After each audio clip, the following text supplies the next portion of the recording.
Hi, I'm Jody Davis. Welcome to my sewing studio.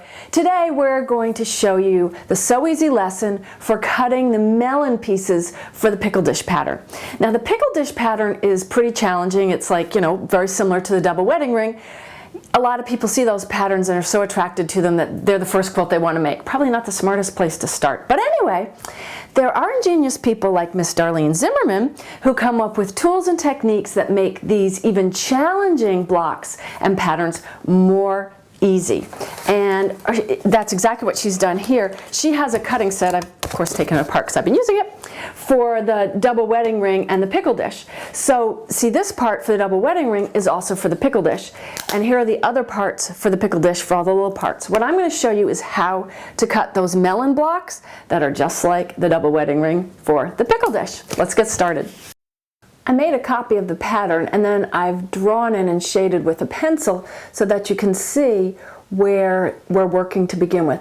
That's the center of the pickle dish. And that's what we're going to cut first. So I just took a pencil and kind of shaded it in for you so you can know where we're going. So as the instructions say, I'm going to start out with a 10¼ inch square. There are two sides to this ruler. This side is to line up to your 10¼ inch square, which is the square that is going to be the center of your pickle dish. So you're going to line up that for cutting all your squares to make those centers. Then on the other side, there's a place for you to cut 7¼ inch strips into your melon pieces that are going to be pieced with all that triangle piecing in the other template collection. And then notice also that Darlene has included this square here, and that's also part of the piecing. So it's just a nice little thing to have because then you have the right size of the squares too. So she's thought of everything. Now the first thing we're going to do is use this with our 10¼ inch squares to make our centers for our pickle dish pattern. So let's go do that. So I've got my 10¼ inch square, and what I'm going to do is take the edge of the ruler. Of course it says for the 10¼ inch square, makes it real easy, and I'm going to line this black line up along that raw edge. And then what you do is you make these edges of the ruler match up with the raw edges of the square. And what I've done is I've put my square on my grid, so that on my mat, so that I know that I'm matching that up. You can really eyeball it, but I just thought I would be extra special careful since I'm doing it for you. So now I take my my rotary cutter, and I just cut off this piece. Now see this little edge here? That's correct, don't worry about it.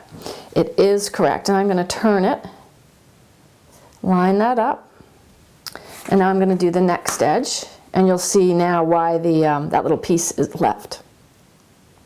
Why it doesn't go from corner to corner.